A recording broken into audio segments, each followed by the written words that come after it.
అప్పులు మొత్తము కాళేశ్వరంకు తీసుకొని పోయినరు. మీరు సొంతంగా డబ్బులు సంపాదించుకున్నారు కమిషన్ల మీద, మిషన్ భగీరథ అని, మిషన్ కాకతీయ అని తప్ప ఎక్కడ కూడా రైతులకు లాభం చేకూర్చలేదు. రోడ్లు అయితే అధ్వాన పరిస్థితికి పోవడం జరిగింది. అసలు రోడ్ల మీద ఎలాంటి మరమ్మతు కూడా చేపట్టలేదు. మరి 10 సంవత్సరాలు రోడ్లు మెయింటైన్ చేయలేకపోతే ఏమవుతుందో ప్రజలందరికీ తెలుసు.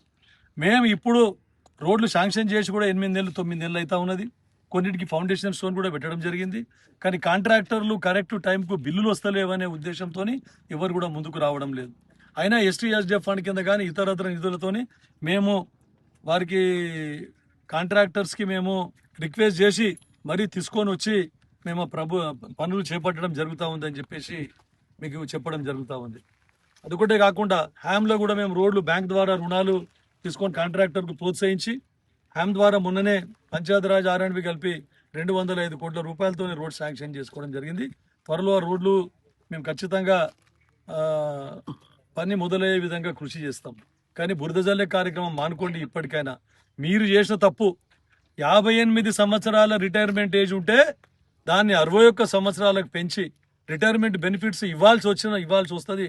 ఆ భారం మోయలేక ఫస్ట్ తారీఖు వస్తే జీతాలు ఇయ్యలేక 8 లక్షల కోట్ల అప్పు చేసి మొత్తము ఆర్థిక వ్యవస్థనే కానీ మీరు ఏమో దాన్ని మళ్ళీ బురద జల్లే మీరు చేసిన తప్పిదాలన్నీ మా మీద రుద్ది ప్రతి నెల రిటైర్మెంట్ బెనిఫిట్స్ 1,000 కోట్ల రూపాయలు అవసరం పడతా ఉంది. అది మీరు చేసిన ఘనత 58 నుంచి 61 సంవత్సరాలు పెంచడము. మళ్ళీ నిరుద్యోగ యువతకు ఉద్యోగాలు దొరకకుండా చేసినారు. ఒక్క ఉద్యోగం కూడా ఇవ్వలేదు. ఈరోజు ఇన్ని ఉద్యోగాలు ఇచ్చినాం అన్ని డిపార్ట్మెంట్లల్లో అని చెప్పేసి మా కాంగ్రెస్ గొప్పతనం అని కూడా మీకు చెప్తా ఉన్నాం. మళ్ళీ అదొకటి, హాస్పిటల్ మీద కూడా మీరు ఇచ్చారు నిన్న మీ టీఆర్ఎస్ పార్టీ నాయకులు. మందుల కొరత ఎక్కడ లేదు, కావాలంటే చూడండి. మందుల కొరత ఎక్కడ ఉంటే మా ప్రభుత్వంకు చెప్పి మాకు సలహాలు సూచనలు ఇవ్వండి. ఎక్కడ మందుల కొరత ఉంటే అక్కడ మందులు కూడా ఫుల్ ప్లేజ్డ్గా సప్లై. వ్యాక్సిన్లు ఉన్నాయి, వ్యాక్సిన్లు కూడా ఎక్కడ తక్కువ పడకుండా వ్యాక్సిన్లు కూడా మేము చేస్తూ ఉన్నాం. తర్వాత ఇప్పుడు వర్షాకాలంలో ఏదైతే ఉన్నదో మనకు శానిటేషన్ కూడా ఇంపార్టెంట్ దృష్టి పెట్టి దాన్ని కూడా మేము ఫుల్ఫిల్ చేస్తూ ఉన్నాం. ఎక్కడన్నా వాటర్ బార్న్ డిసీజెస్ కానీ వెక్టర్ బార్న్ డిసీజెస్ కానీ అవన్నీ రాకుండా మేమందరం ముందస్తు జాగ్రత్త తీసుకుంటా ఉన్నామని కూడా చెప్తా ఉన్నాం. కాకపోతే డాక్టర్ల కొరత ఉన్నమాట వాస్తవం, మేము చెప్తా ఉన్నాం. ఎందుకంటే 3-4 సంవత్సరాల నుంచి ఇక్కడ డాక్టర్లు పనిచేసింది, వాళ్ళ పీరియడ్ అయిపోయింది, వాళ్ళందరికీ ప్రభుత్వం ట్రాన్స్ఫర్ చేసింది. ట్రాన్స్ఫర్ చేసిన తర్వాత నేను ప్రభుత్వం మీద ఒత్తిడి తీసుకొని వచ్చి మీకు అందరికీ మీరు చూసే ఉంటారు, నేను అసెంబ్లీలో కూడా దాని మీద రైజ్ చేసిన. మా దగ్గర ఎంప్లాయ్మెంట్ చాలా ఉంది, టీచర్లు కానీ డాక్టర్లు కానీ మా దగ్గర ఇంకా చాలా అవసరం ఉందని కూడా చెప్పడం జరిగింది. ప్రభుత్వం స్పందించి అక్కడ CSC మాకు ఇది కరస్గుత్తి కానీ కల్లేరు కానీ ఏరియా హాస్పిటల్ నారాయణగేడ్ కానీ అందరి డాక్టర్లను మొత్తం సఫిషియెంట్ డాక్టర్లు కూడా ఇవ్వడం జరిగింది. కానీ ఇంత దూరం నారాయణఖేడ్ అని చెప్పేసి చాలామంది డాక్టర్లు అక్కడ జాయిన్ కాకుండా మళ్ళీ ట్రాన్స్ఫర్కు ట్రై చేసుకుంటా ఉన్నారు, డిప్యుటేషన్ ట్రై చేసుకుంటా ఉన్నారు. అయినా మా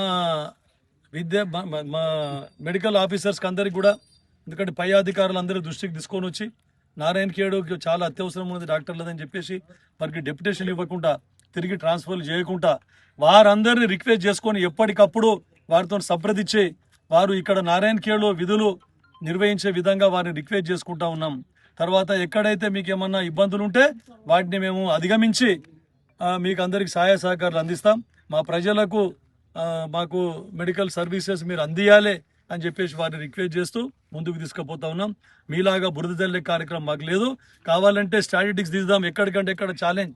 మీ 2023 కంటే ముందు ఎన్ని డెలివరీలు అయినాయి, ఎన్ని సిజేరియన్ సెక్షన్లు అయినాయి, ఎంతమంది అవుట్ పేషెంట్లు ఉండ్రి. తర్వాత 23 తర్వాత మా ప్రభుత్వం వచ్చిన తర్వాత 24 నుండి ఎంతమంది ఎన్ని డెలివరీస్ అయితే ఉన్నాయి, తర్వాత ఎన్ని సిజేరియన్ సెక్షన్లు అయినాయి, ఎంత అవుట్ పేషెంట్ పెరిగింది అని చెప్పేసి మీరే రికార్డులు చెప్తాయి, మేము చెప్పవలసిన అవసరం లేదని చెప్పేసి ఇకనైనా మీరు ఈ దుష్ప్రచారాన్ని ఆపుకోండి, అబద్ధాల ప్రచారాన్ని ఆపుకోండి. లేదంటే ప్రజలు మరొకసారి మీకు బుద్ధి చెప్తారని చెప్పేసి చెప్తా ఉన్నాం. కానీ మీరు ఏమో దాన్ని మళ్ళీ బురద జల్లే మీరు చేసిన తప్పిదాలన్నీ మా మీద రుద్ది ప్రతి నెల రిటైర్మెంట్ బెనిఫిట్స్ 1,000 కోట్ల రూపాయలు అవసరం పడతా ఉంది. అది మీరు చేసిన ఘనత 58 నుంచి 61 సంవత్సరాలు పెంచడము.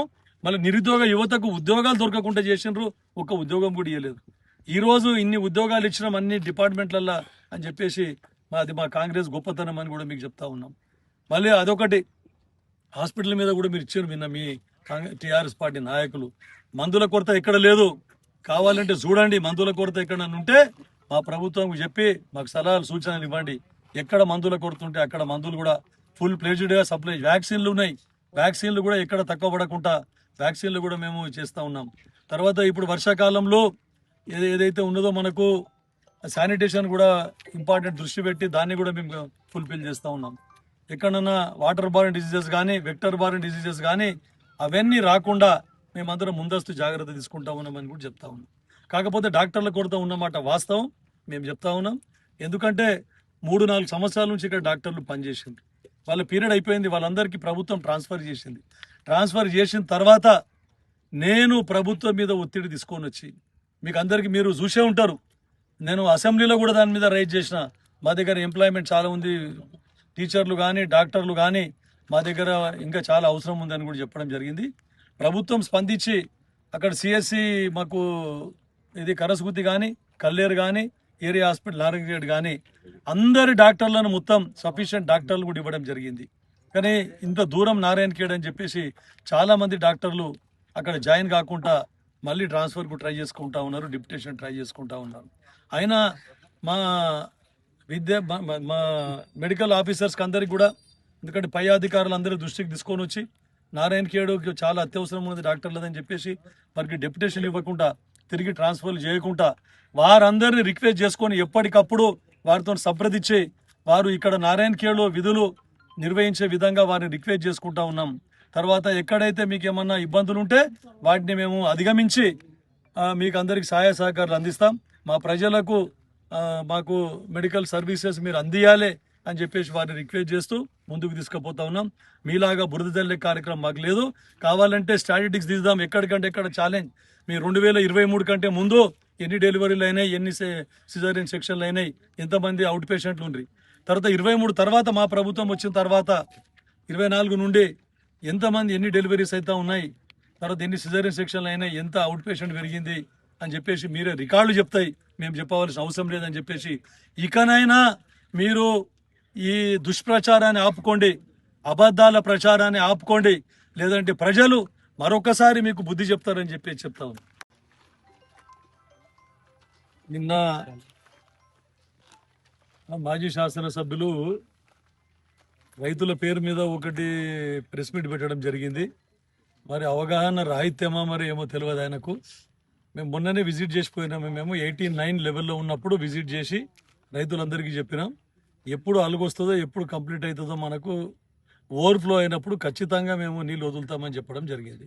ఎందుకంటే ఒక్క సుక్క కూడా నీళ్లు వేస్ట్ పోకుండా చూడవలసిన బాధ్యత అధికారుల మీద, మా మీద ఉన్నదని, ప్రజాప్రతినిధుల మీద ఉన్నదని చెప్పేసి చెప్పడం జరిగింది. అప్పుడు 89 లెవెల్ ఉండే. గత సంవత్సరంలో కూడా నేను వచ్చిన 3 రోజులకే నీళ్ళు నిండినాయి. దాని తర్వాత మీ నీళ్లు వదిలినాం. మేము నీళ్లు వదిలి మొత్తం అందరు నాట్లయిన తర్వాత 5 రోజులు నీళ్ళు వదిలిన తర్వాత నీళ్లు స్టాప్ చేయడం జరిగింది. నీళ్లు బంద్ చేసినాక కాలువలలో వచ్చి అప్పుడు ఆయన మళ్ళా ప్రెస్ మీట్ పెట్టి మేము ధర్నా చేస్తాం, రైతులకు అన్యాయం చేస్తున్నారు అని చెప్పారు. అబద్ధం మొత్తం. రైతు నీళ్ళు వదిలిన 5 రోజులు రాలేదు ఆయన ఇక్కడ. నీళ్లు కట్టేసి మొత్తం నీళ్ళు అందరికీ అంటే టేలెంట్ వరకు నీళ్ళు ఇచ్చిన తర్వాత కాలువలు కట్టేసిన తర్వాత వచ్చి ఖాళీ కాలువలలో ఫోటోలు దిగి వీడియోలు తీసి అప్పుడు పెట్టడం జరిగింది. కాబట్టి రైతులకు మీకంటే ఎక్కువ వ్యవసాయం గురించి నాకు అవగాహన ఉన్నది. నేను ఒక డాక్టర్నే కాదు, వ్యవసాయం మీద కూడా అవగాహన ఉన్నది నాకు. నీవేమో ఖాళీ నీ స్వార్థ రాజకీయాలు, నీ ఓట్ల రాజకీయమే చూసుకుంటా ఉన్నావు. గతంలో నల్లవాగు కాలువలు మొత్తం మీరు అందరు చూసిండ్రు, మొత్తం చెరువులు నింపుకున్నాడు. చెరువులు నింపుకుంటే పర్వాలేదు, మొత్తం వాళ్ళ పొలాలన్నీ వారిన తర్వాతనే బీద రైతులకు నీళ్ళు ఇవ్వడం జరిగింది. మళ్ళా పూడికతీత పేరు మీద ఎన్నో డబ్బులు ఎన్నోసార్లు దోచేసుకోవడం జరిగింది. గత సంవత్సరం రైతులందరూ సంతృప్తికరంగా ఖానాపూర్ కానీ, కృష్ణాపూర్ కానీ, బీబీపేట, మాడి అందరూ మొత్తం కల్లేరు అందరు కూడా పూడిక చాలా రోజుల తర్వాత ఇంత మంచిగా పూడిక తీసింది సార్ అని చెప్పడం జరిగింది. చివరి ఆయకట్టు వరకు కూడా మేము నీళ్ళు ఇవ్వడం జరిగింది. మీరు మీ దౌర్భాగ్యం ప్రభుత్వంలో మీరు మీ స్వార్థం గురించి 2 సార్లు క్రాప్ హాలిడే ప్రకటించారు. మళ్ళీ ఎప్పుడు కూడా నీళ్లు సక్రమంగా ఇవ్వలేదు మీరు. గతంలో కిషారెడ్డి గారు ఉన్నప్పుడు 89-90లోనే చివరి ఆయకట్టు వరకు నీళ్ళు ఇచ్చినాం, మొన్ననే చివరి ఆయకట్టు వరకు నీళ్ళు ఇచ్చినామని చెప్తా ఉన్నాం. ఈ పూడిక అనేది ట్రాక్టర్లు పెట్టి పూడిక క్లియర్ చేయడం జరిగింది. మరి మీరు ఏం చేసిండ్రు? కనీసం నీళ్ళు ఇవ్వడానికి వస్తే గత సంవత్సరంలో కనీసం మీరు బుష్ కటింగ్ కూడా చేయలేదు. కానీ బుష్ కటింగ్ పేరు మీద మీరు ఎన్నో బిల్లులు లేపుకోవడం జరిగిందని చెప్పేసి కూడా మీకు అందరికి చెప్తా ఉన్నాం. నీళ్ళు ఎప్పుడు ఇస్తా ఉన్నాం ఎమర్జెన్సీ కెనాల్కి, ఎప్పుడు కూడా వాళ్ళకి వేరే పంటలు పండాయి కాబట్టి ఆబితాబి 2 పంటలకు కూడా మేము నీళ్ళు ఇవ్వడం జరిగింది గత కాంగ్రెస్ ప్రభుత్వాలలో కూడా. మీరే దౌర్భాగ్యంగా 2 సార్లు క్రాప్ హాలిడే ప్రకటించి రైతుల మీద పుట్టగొట్టడం జరిగింది. రైతులు పుట్టగొట్టినరు. గతంలో మీ హయాంలో కూడా నల్లవాగు నిండు కుండలా ఉంటే కూడా మీరు నీళ్ళు ఇవ్వలేదు.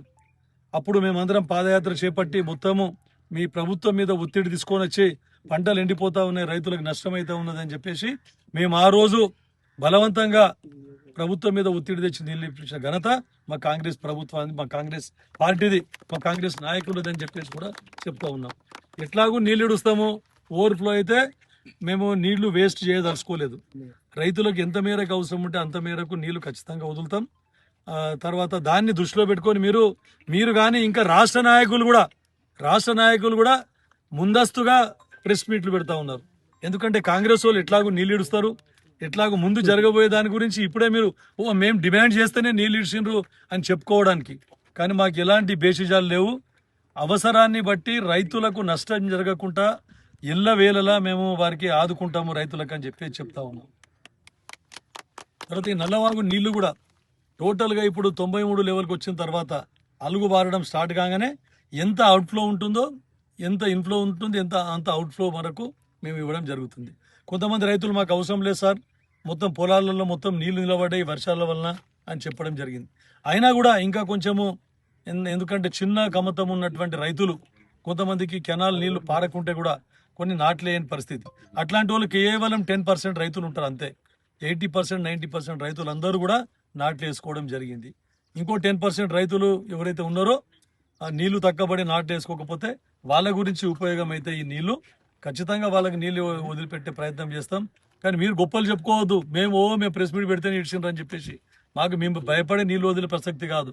రైతులకు ఎప్పటికప్పుడు ఎప్పుడు అవసరం ఉన్న నీళ్లు అప్పుడు మేము ఇచ్చే విధంగా మా ప్రభుత్వం కృషి చేస్తుంది. మా అధికారులు ఎల్లవేళలా చూస్తూ నీళ్లు లెవెల్ పెరుగుతూ ఉంటే ఎప్పటికప్పుడు నాకు ఇన్ఫర్మేషన్ ఇస్తూ ఉన్నారు.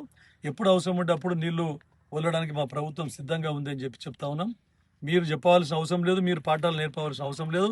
మీరు నీటిని దొంగతనం చేసుకోవడము, మీ పొలాలకు ఫస్ట్ వారించుకోవడము, పేదల కడుపు కొట్టి అది మానుకోండి అని చెప్పేసి మీకు హితబోధ చేస్తూ ఉన్నా. కాబట్టి ఇంకోటి, కెనాల్లో కూడా ఎవరు కూడా మోటార్లు పెట్టొద్దు అని చెప్పేసి నేను మరీ రైతులను వేడుకుంటా ఉన్నాను నేను. ఎందుకంటే కెనాల్లో మోటార్లు పెట్టడం వల్ల అందరికీ డిస్టర్బ్ అవుతుంది, చివరి ఆయకట్టకు నీళ్ళు అందకుండా పోతాయి. కాబట్టి ఎందుకంటే నల్లవాగులో నీళ్ళు ఉంటే గ్రౌండ్ వాటర్ పెరుగుతుంది, కాబట్టి మీ బోర్లలో కూడా రీఛార్జ్ అవుతాయి, ఆ నీటిని వాడుకోండి అని కూడా మీకు అందరికీ చెప్పడం జరుగుతూ ఉంది. ఇక తర్వాత రైతుల ఎరువు గురించి మాట్లాడాను. ఎరువులు దొరుకుతలేవు ఎక్కడ అని. ఎరువులు నీకు దొరకలేదేమో మరి. ప్రతి రైతు ఎవరు కూడా కంప్లైంట్ రాలేదు ఇప్పటి వరకు. మా అగ్రికల్చర్ డిపార్ట్మెంట్, అగ్రికల్చర్ అధికారులు ఇక్కడే ఉన్నారు. ప్రతి సొసైటీ నుండి కూడా యూరియాను ఎప్పటికప్పుడు మేము డిస్ట్రిబ్యూట్ చేస్తూ ఉన్నాం రైతులకు. ఎలాంటి కొరత రాకుండా కేంద్ర ప్రభుత్వంతో సంప్రదించి మా గౌరవ మంత్రివర్యులు తుమ్మల నాగేశ్వరరావు గారు, తర్వాత మా ముఖ్యమంత్రి గారు ఎప్పటికప్పుడు కేంద్ర వ్యవసాయ మంత్రితోనే సంప్రదింపులు జరుపుకుంటూ రాష్ట్రంలో ఎక్కడ కూడా ఎరువుల కొరత లేకుండా చూసిన ఘనత మా ప్రభుత్వానికి, మా కాంగ్రెస్ పార్టీది అని చెప్పేసి చెప్తా ఉన్నాం. ఎందుకు అంత కడపల్ సొసైటీ కంటిన్యూస్గా వారం రోజుల నుంచి మీకు యూరియా అందుబాటులో ఉంది. రైతులు రోజు యూరియా తీసుకుపోతా ఉన్నారు. బొక్కస్గాంలో కూడా ఇస్తా ఉన్నారు, ఇక్కడ అన్ని సొసైటీలో కూడా ఇస్తున్నారు, బీపేట్లో కూడా ఇస్తున్నారు. మీరు అనవసరంగా ఏదో రైతులను మభ్యపెట్టి ఏదో మీరు తప్పుడు ప్రచారాలు చేసి లబ్ధి పొందాలని ప్రయత్నం చేస్తే రైతులు మూర్ఖులు గారు, ప్రజలు మూర్ఖులు గారు. ఖచ్చితంగా మీకు ఒకసారి బుద్ధి చెప్పినరు, మళ్ళీ కూడా బుద్ధి చెప్పే అవకాశం వస్తుంది అని చెప్పేసి మీరు దీంట్లో కూడా ఏ డిపార్ట్మెంట్లో కూడా మీకు చిత్తశుద్ధి లేదు. మీకు ప్రజలు 10 సంవత్సరాలు అవకాశం ఇస్తే అప్పుల పాలు చేసి. ఇప్పుడు కురుస్తున్న వర్షాలకి మన నారాయణఖేడ్ డివిజన్ పరిధిలో ఎటువంటి నీళ్ళ కొరత అనేది లేదు. ఇప్పటికే మనకి సాధారణ మించి వర్షపాతం నమోదైంది. మనకి ఇదే సిచ్యువేషన్ ఇంకొక 10వ తారీఖు వరకు ఉంటుంది కాబట్టి ఐఎండి వారి యొక్క సలహాల మేరకు 10వ తారీఖు వరకు వర్షాలు ఉన్నాయి కాబట్టి ఇప్పుడు వాటర్ కూడా అవసరం లేదు. ఎందుకంటే ప్రతి మల్లల్లో కూడా నీళ్లు బాగా ఉండిపోయినాయి, రీఛార్జ్ కూడా అవుతున్నాయి కాబట్టి ఇబ్బంది పడాల్సిన అవసరం లేదు. 10వ తారీఖు తర్వాత మళ్ళీ వర్షాలు ఒక తగ్గుముఖం పట్టే అవకాశం ఉంది. అప్పుడు దాన్ని బట్టి చూసి వాటరు మరి గౌరవ ఎమ్మెల్యే గారు అప్పుడు రైతులకి అవసరం మేరకు విడిచిపెట్టే ఆలోచనలో ఉంటారు కాబట్టి ఇప్పుడు ప్రస్తుతానికైతే రైతులకి వాటర్ అనేది ఇబ్బంది లేదు. వస్తున్న ఇన్ఫ్లో ప్రకారం మార్నింగ్ వరకు నిండే ఛాన్సెస్ ఉన్నాయి. ఇంకో 6 ఇంచెస్ వాటర్ తక్కువ ఉన్నాయి. ఒకవేళ ఓవర్ఫ్లో అయితే రిలీజ్ చేసుకోవచ్చు మనం. రైతు Hi, this is Swati Dikshit. Please subscribe to SKS Fly TV.